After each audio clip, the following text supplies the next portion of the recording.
This podcast of the Gamecock Central Takeover Hour, presented by Firehouse Subs, is sponsored by AAA Heating and Air. The premier HVAC company in the Midlands is growing. Are you a top HVAC technician? AAA Heating and Air is looking for dedicated applicants to fill their fast-growing service department with top-notch HVAC technicians. If you're the best, then they want you. If you're ready to stop working and start a career, you can earn up to $100,000 plus a year at AAA Heating and Air. Quality candidates will have at least 2 years experience and a good driving record. Benefits include top industry salaries, commission on service and unit sales, set call limits, company-provided take-home vehicle and gas card, company-provided cell phone and tablet, health, dental, and vision benefits, 401k retirement plan with company match, and scaled PTO based on length of service. Contact Roy and Dana Finley at 803-677-1500 or check out their job postings on Facebook or ZipRecruiter. AAA Air when you need us. AAA Heating and Air. It's the Gamecock Central Takeover Hour with Chris Clark, Wes Mitchell, and Tyler Head on your home of the Gamecocks in Columbia. 107.5 The Game on 100.3 The Game in Myrtle Beach and 100.5 The Game in Florence.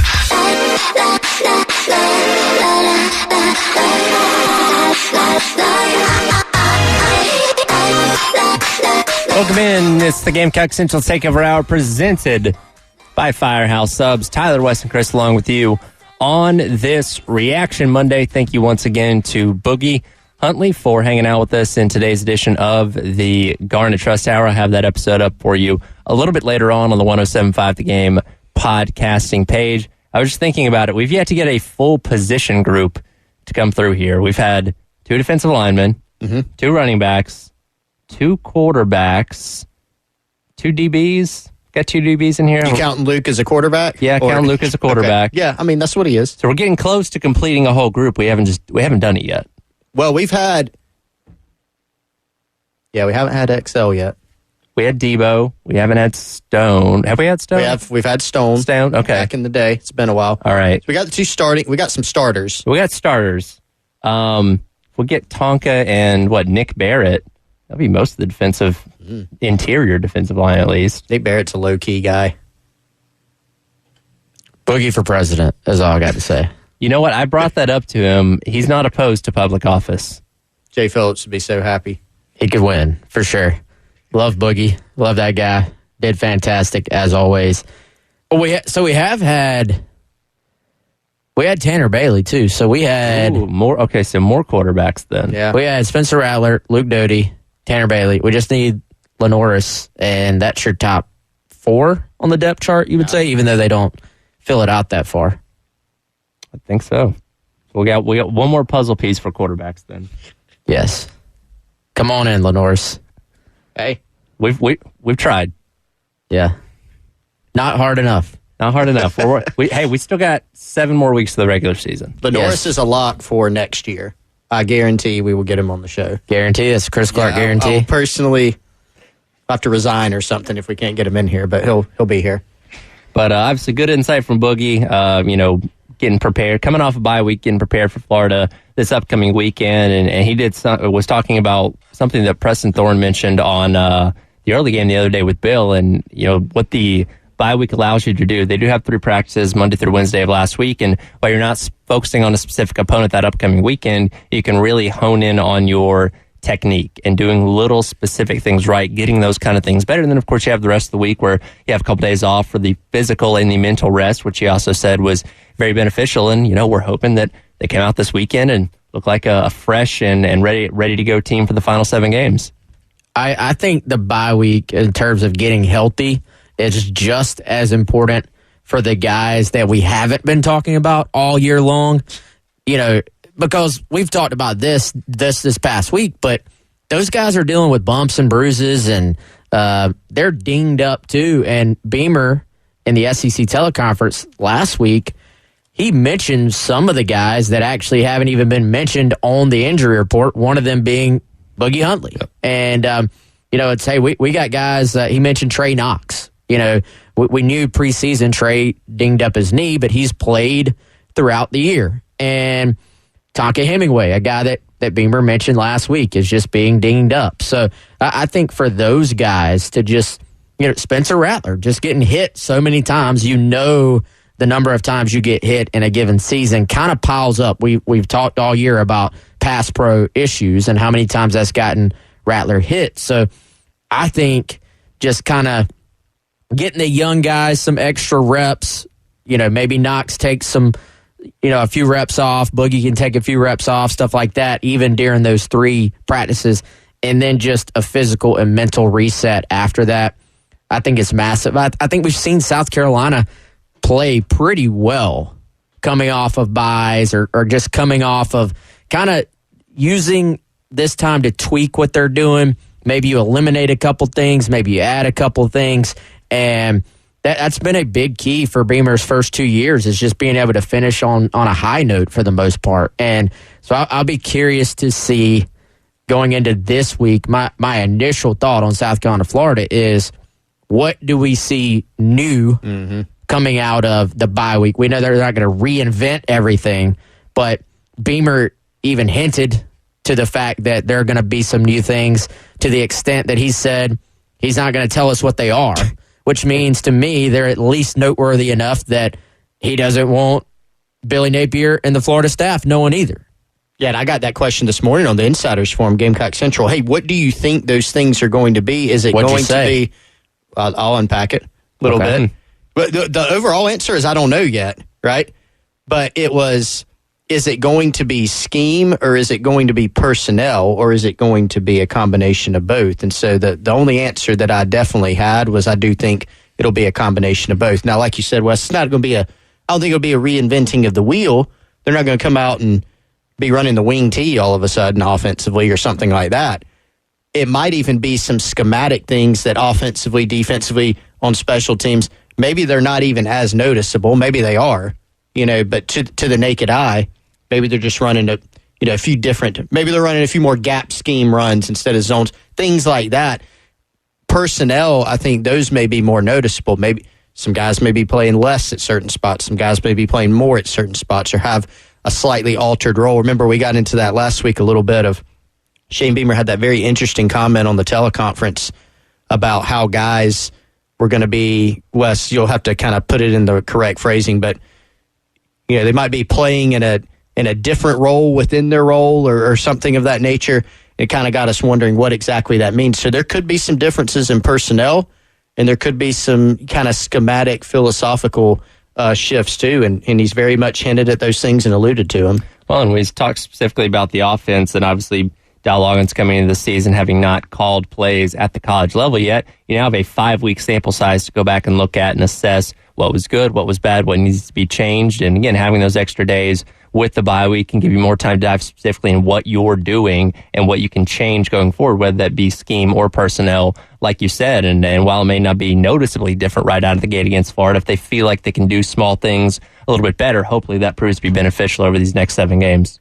Yeah, and I think the quote from Beamer was, are there guys that have been playing that maybe would be better suited to play somewhere different at that position? Yes. And we don't know, is that a softened way of saying playing just less? Like, hey, you're playing at this position, we're going to ease you back a little bit.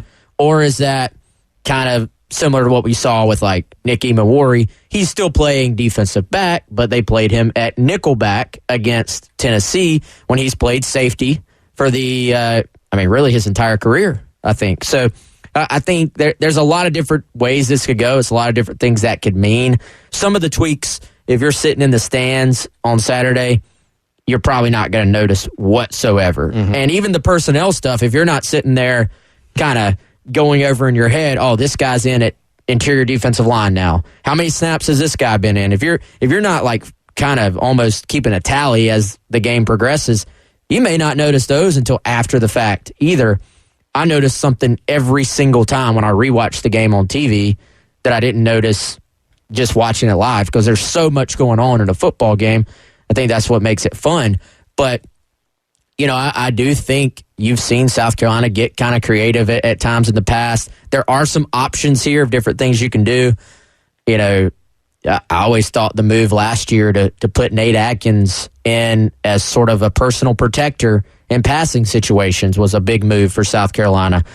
Is there something similar to that you can do? I do think the good thing, if you're a Gamecock fan out there, is you do have some options. Like you've not used all your possibilities on offense and defense. There are maybe some new things you could try moving forward, and then you're probably going to eliminate some things you've done as well. Yeah, and that's kind of the fascinating part about this is what do you eliminate? What do you lean in more to? What do you lean in more to? What are the personnel moves you could make? I'm kind of fascinated by all of it because we've seen some little tweaks that have worked in the past. To your point, Wes, you mentioned earlier, Shane Beamer, his teams have played pretty well through the first 2 years after bye weeks. They're 2-0 after the open dates here in South Carolina. One of those against Florida in 21. Florida, you lose to A&M by, I think, 30 points. You have the open week. You go and beat Florida 40-17 at Williams-Brice. Last year, you won before the bye week. You go to Lexington, you beat Kentucky. You have the open week, try to keep the momentum going, and then you're able to score a very exciting win against Texas A&M at home. And so that was a heck of a 3 weeks, right, for your program. So you're coming off a loss this time. And one thing, and we talked to Boogie a little bit about this last hour, Beamer has been pretty good not only after open weeks, but he's been good when his team's kind of been counted out, right? There are some people that have kind of folded up their tent for the season because of how the first 5 games have gone. And, maybe don't do that yet. See how the rest of this thing plays out because he has been pretty good in those scenarios. But obviously this weekend is a big test toward seeing how they respond. I do think it's kind of interesting the fact that the Tennessee series for South Carolina, you look at 2 years ago, Tennessee beat South Carolina pretty handily in Knoxville. The same thing happens in Knoxville this year. South Carolina, we all know, crushed Tennessee at home last year. If you go back 2 years ago, South Carolina crushes Florida in Columbia.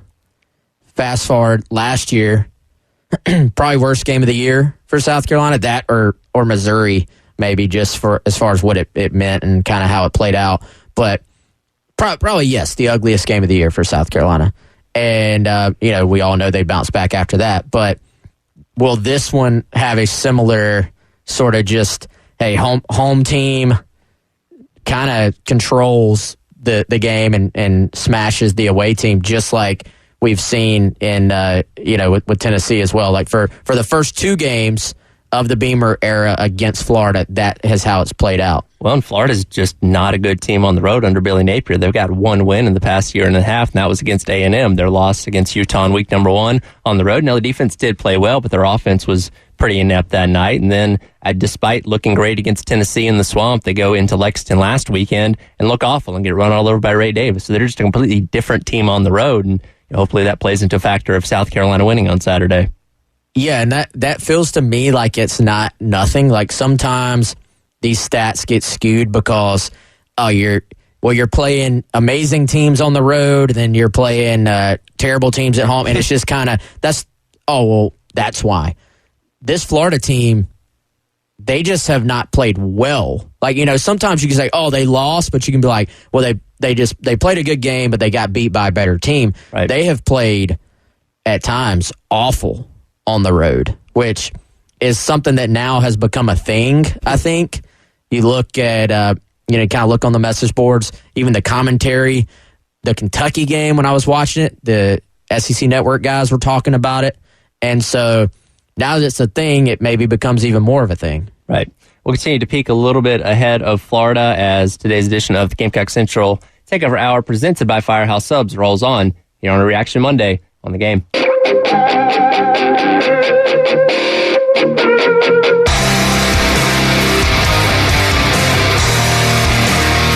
It's the Gamecock Central Takeover Hour with Chris Clark, Wes Mitchell, and Tyler Head on your home of the Gamecocks in Columbia, 107.5 The Game. Also heard on 100.3 The Game in Myrtle Beach and 100.5 The Game in Florence. To be quite honest, I mean, I think they were embarrassed a little bit. You know, I mean, I think there was an element to that they wanted to get back in there and play again, you know, and make a statement that that's not who they are, right? So, and look, I think the staff felt the same way. So, you know, there was a lot of good out there. I think we got to keep things in perspective. We got to understand that bigger challenges are ahead. And we got to one of the big challenges for our team is to go play well on the road. You know, I mean, I think that's what's next for us. And next week we'll present that challenge for us.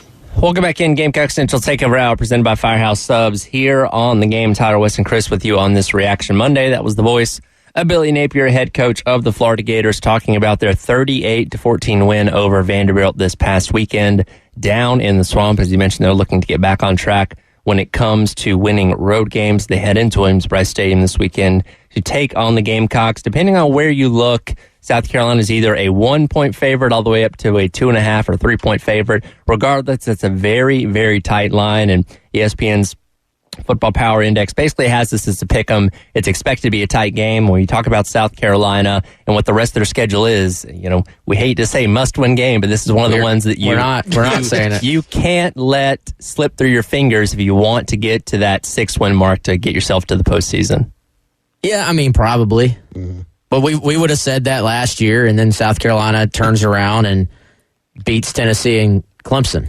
Like everybody was sitting there saying, "Oh, you know, this is a team that basically is going to finish 6-6, and then boom, boom." Like I feel like you can't, as much as you want to, you can't play the season out by saying, "Oh, this is now a win, this is now a loss, this is a win." Kentucky last week, you would have been saying, "Man, Kentucky is a team that is going to be fairly heavily favored." At least in context of what you would think of with South Carolina and Kentucky in Columbia over the game. And then you watch them and great pick by me that Kentucky would knock off Georgia. Y'all nailed that one, that Georgia was going to wake up and, you know, say, "Hey, we are the number one team in the country. Let's go show it." But now it goes from like, all right, Kentucky is one of the surprise stories of college football so far to literally, I saw a video clip of Stoops talking about Devin Leary, like basically, you know, kind of going as strong as you will see a coach go about their quarterback. He's calling him out. They're not calling him out. Well. And then somebody responds on Twitter to that clip and says, "Oh, looks like there's trouble in Lexington." And I'm like, guys, 1 week ago, we were ready to crown Kentucky as being the surprise team in the East, maybe. So, so that game maybe comes back down to being somewhat of a coin flip as well. So I don't think you can get too far ahead, but certainly is this a game if you're South Carolina just to get back to 3-3, get back to even. You know, I think it actually to me is much like the Mississippi State game. You said, look, this is an opportunity. This is a team that you are going to have similar talent to. It's at your place. You play well at your place. If you win the game, you're back to 500. That was the same case with Mississippi State. And then, you know, let's go see where you can take it from here. If you're sitting there at 2-4, then yeah, it's a very, you've like dug yourself such a big hole that it's hard to get out of the hole to even start climbing the hill. Especially with the schedule that they have remaining, right? You don't look at the back half of the schedule and say, "Oh, it tapers off a little bit." There's some, no. Like if anything, this schedule has probably, the back half of it is probably more difficult than we anticipated it was going to be. Right. When I look at some of the games that we watched this past weekend, Missouri is going to be, I still think, an incredibly difficult game. They can score. They have a defense that's pretty salty at times. A&M has kind of a kryptonite to South Carolina, which is defensively they've been good, but they also cause tons of negative plays, tackles for loss, sacks. Alabama just made a bunch of special plays in that game offensively to counteract it. You've got Kentucky, right? You've got a Vandy team that won't be a pushover. You got Clemson. I mean, this is an incredibly difficult schedule. So I'm with you, Wes. I don't like the must win, but it just gives you such a tough hill to climb if you can't get this one. I just feel like must win gets overused all the time. Like everything can't be must win. But Wasn't technically everything must win at the end of the day? Don't you always want to win every single game? Technically speaking? Yeah, that's want different, to though. win is very different than must win, right? Very different. How does want to win become must win? I just feel like that's You must want to win. yeah, that's different. Different. I think just right now in college football and in all sports, we want to put so much emphasis on every single. Oh, that's the end of the world. The Braves are apparently out of the playoffs now, from what I've read on Twitter, because they lost one game. But Wes, What? on Wes Mitchell GC on Twitter before Game 1, I did say I they've saw got to Braves win. have got to get Game 1. So was that a must It's not a win? must win though. They got to get Game 1 Is tonight a must win? I mean, until you're done, there's no such thing. This is true. Well, that depends. If you're 0-2 going into Game 3, that's a must win. If your season is literally over because you lose a game, then yes, for your it's must season, win. it's must win. So everything else that we want to say must win is not must win. Must win is just thrown around way too much. It is. It's I feel overused. like. Is it an important football game this weekend for South Carolina? Absolutely. Is it a very winnable game? Yeah. Is it a game I think they will win? Yes. But must win is just like dramatic, I feel like. Because Mississippi State was must win according to some people. Sure. You can't have 100 must win games. They can't all be must win, I feel like. Did we learn anything from Florida's game over Vandy or no? Not really. Tyler turned his nose up at it. So here's one thing that I learned. So Graham Mertz, this will be in my keys to the game. This is an early Monday preview. Graham Mertz is leading the SEC in completion percentage. He was 30 of 36 against Vandy. He had 2 touchdowns to their tight end, who has the best name in the SEC too, Arliss Boardingham. Phenomenal name. The run game also, shout out to our guy on Gervais Street who has a Falcons hat. Tyler would appreciate that. I don't. But Graham Mertz has been good in terms of completion percentage. Big play guy, no. Yep. And I know it's Vandy. But they took care of business. It's a 38-14 game. Yeah, they beat him. They beat them how they were supposed to beat them. They beat them how they were supposed to. So maybe we didn't learn a lot, but I do think, generally, make Mertz beat you. Like, that's an early key to the game, because we saw last season South Carolina did not stop the run nearly well enough. And Tyler, you pointed out they did this last Saturday without Trevor Etienne. I mean, sorry, without Etienne. Trevor Etienne. But this team has been different on the road. They've been bad on the road, this team being Florida. Bad on the road. They're not even good at neutral sites. Yeah. Like, they got destroyed in their bowl game in 2022 by Oregon State. So it's a thing until it's not. Yeah, it's a thing. I would love to see the SEC StatCat opinion on Graham Mertz, because he very much dislikes quarterbacks who make up all their stats by throwing short passes. Right. And based on what I've seen, I haven't seen enough of their games to say for sure that this is all it is, but it feels like there's a lot of short passes in this Florida passing game. So StatCat put out the percentages last week of number of throws either at or behind the line of scrimmage, and I can't remember if Mertz was number 1, but he's definitely in like the top 3. Yeah, that's not a top 3 you want to be in either, I feel like. So y'all are unimpressed. I mean, well, how impressed can you be with a Vandy win, though? Like, again, you beat them the way you were supposed to beat them. Yeah. Yeah, now, and they didn't lose to them like they did last year. They beat them 70-0, and it's like, okay, that's like, wow, okay. Yeah, but, right. I mean, right. you beat them by 24 points. It's kind of what you were supposed to do. I think especially knowing you go into this game, if you're Napier, if you're that coaching staff, you have your guys' attention. Like, it's not a roll into Vandy where you're, you've just been killing teams and you're like, we're just gonna beat Vandy by showing up, and then you kind of have that letdown game. No, you're coming off of a game where you kind of just got embarrassed at Kentucky, so it didn't feel like a letdown game for Florida. I think Vandy I think Florida took out some of their frustrations on Vandy a little bit, But here's the thing to me about Florida. I don't know if they really do much of anything that just scares you.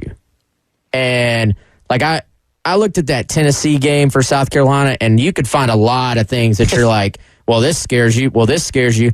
You know, and it was kind of like South Carolina is going to need to win the turnover battle to win this game. They're going to need some kind of, Chris used the word special plays talking about Alabama. Mm-hmm. You're going to need Leggett to go up over top of a guy and make a great play. If you kind of play Florida evenly, I think you can still beat them. Like, you don't need anything extra to happen. Can South Carolina lose to Florida? Of course. Sure. But I don't think they do anything necessarily that just scares you from a dynamic standpoint. We'll continue to dive into that matchup as the week goes along. Again, Gators and Gamecocks coming up Saturday at 3:30, which you can listen to right here on the game. We'll take a look around the SEC and what we did see happen this past weekend. Coming up, you're listening to the Gamecock Central Takeover Hour, presented by Firehouse Subs on a Reaction Monday on the game. Get an inside look at Hollywood with Michael Rosenbaum, talking with the Phelps brothers. My gym I go to here is owned by a load of Polish guys. I don't really fit in, a bit leaner, shall we say. And this guy waddles over to me one day and he said, I was back in Poland visiting my family, and my niece said, you're going to have to see this program. All of a sudden I see you and he's at my gym. My niece wouldn't believe me, so I had to have a photo with this guy. His name is literally Tank as well. Inside of You with Michael Rosenbaum, wherever you listen.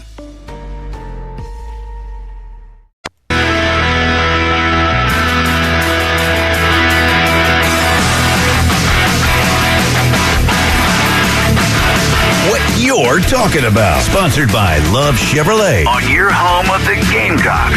In Columbia, 107.5 The Game. Also heard on 100.3 The Game in Myrtle Beach. And 100.5 The Game in Florence. They are in Will Reichard's field goal range. Low snap. Milroe had to go down to get it. Look out from behind. Throws. Got it to Burton. Touchdown, Alabama.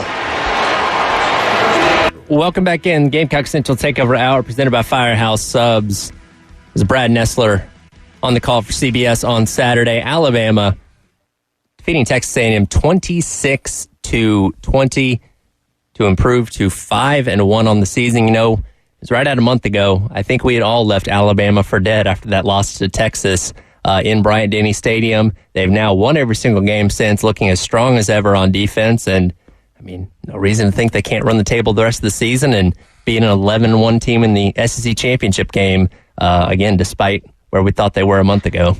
Well, they've gone a little bit back to their old school Nick Saban roots, running the football. Now, in this case, you have a quarterback who has the aspect of at least presenting the ability to run the football, playing defense, hitting passes when you need to, but I mean, I'll credit them, man, because they have sort of said, look, here's what we do. Here's what we do well.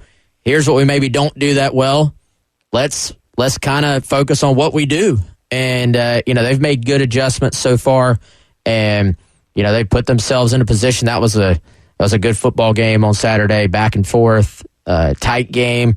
Anytime you go to A&M, I mean, we're talking about South Carolina having to go there. That honestly is the one game I circle for South Carolina and just say, I don't see it. Like, I don't think there's a great chance at all that they win that game. So for Bama, even with some of their flaws this year, to go in there and win this game, I thought was very impressive. And anytime you try to bury those guys, they tend to bounce back. And that was the best performance we'd seen out of Milroe all year, 320 yards, 3 touchdowns, 2 of which went to Jermaine Burton, who just exploded for 197 yards and 2 of those touchdowns on Saturday. But again, A&M, despite not having Connor Wakeman, Max Johnson stepped up and has played well. And obviously we know the defense is really, really good. So they kept him in it there down to the end. And that one touchdown getting called back that would have made it a 26-24 game with 3 minutes to go and A&M still having 3 timeouts, not being able to get that touchdown after it gets called back, ended up coming back to bite them there in the end. Yeah, so I was 2 TV watching, and I want to make sure I have my details correct here. So they end up kicking the field goal there after. Yeah. So they essentially got the ball like the 2. Yeah. Bama held them out of the end zone. They got the field goal, so still only down 1 score, but then just couldn't get the ball back. Yeah. Would you have did they make the right decision to kick the field goal and cut it to one score? Or I always feel like coaches feel like they have to kick the field goal in those situations when really you need to now only need the field goal moving forward. You know? It's kind of one of those things like you'd rather get the hardest part out of the way first. And then, like, okay, we get the ball back now. We only got to drive for a field goal. So, yeah, and again, they thought they had the touchdown, but it ends up getting called back because his foot's out of bounds at the 2-yard line. But, it's kind of one of those things. I can see it going either way. I'm not against going for the field goal, but, again, now you've made your life a little bit harder if you do get the ball back. Yeah, and obviously you got to get the ball back. That's a big part of it. And so, to me, it's one of those things, if you go for it there and you don't get it, people are going, oh, why didn't you kick the field goal? And you kind of have to deal with the repercussions of that. It's almost like you want people to continue to have hope for longer. Yes. Okay, we got the field goal. Now we're only down 1 score. If we get the ball back, then we have a chance, as opposed to, we didn't get it. Now we're down 2 scores. Now the game's over. Yeah. When really you're, I think, increasing your chances to actually win is probably just, hey, let's go for it here. Right. And let's get the touchdown and give ourselves a little bit better of a chance. But, that call could go either way. But there are certain calls that could not go either way. And everybody here should know what I'm talking about. Do you have the clip? Do you want me to play it? Please do, because, just play it. Let's. Hey, you should not be handing this football off. I don't know what Miami is doing. That's it. Here's Chaney, just straight ahead, tackled, and the ball popped out. You got to read the clock. Read the card. To me, Georgia Tech has it with 26 seconds left. Here's King from the pocket, flush to his right with 6, 5, going to loop it downfield, and ball is caught.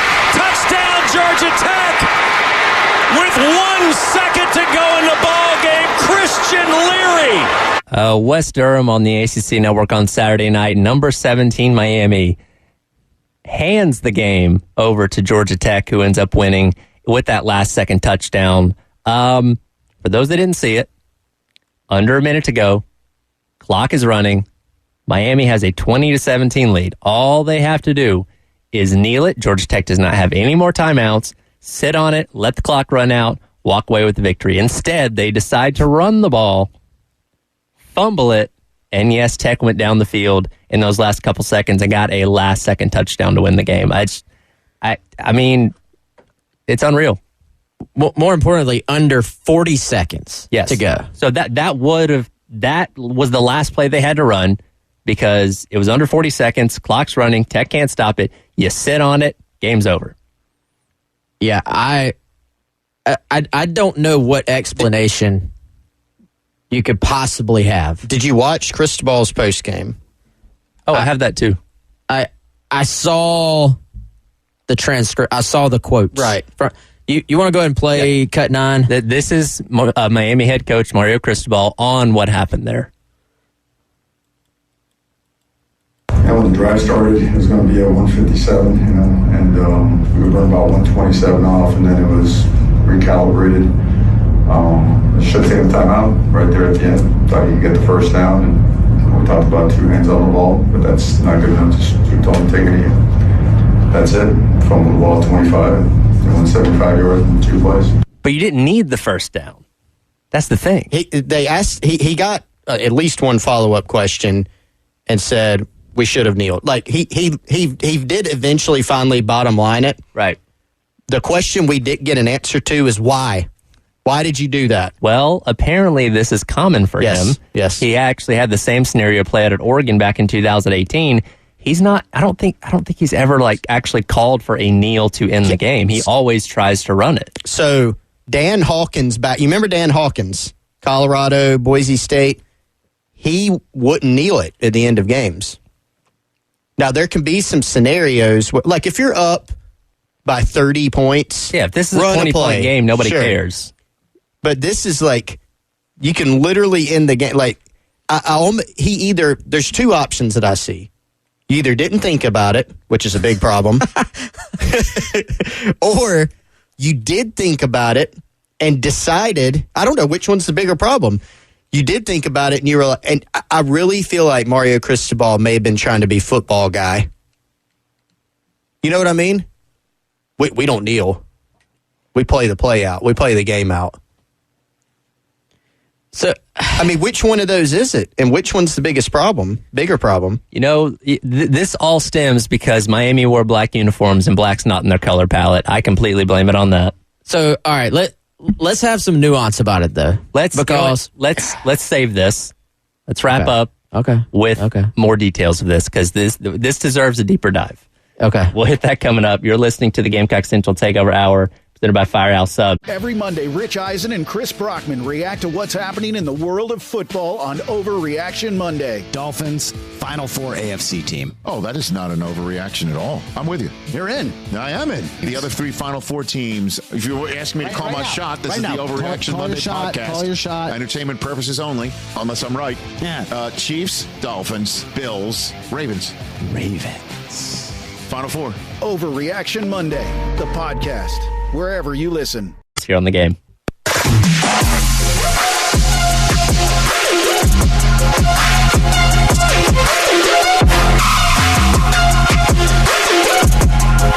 It's the Gamecock Central Takeover Hour with Chris Clark, Wes Mitchell, and Tyler Head on your home of the Gamecocks in Columbia, 107.5 The Game. Also heard on 100.3 The Game in Myrtle Beach and 100.5 The Game in Florence.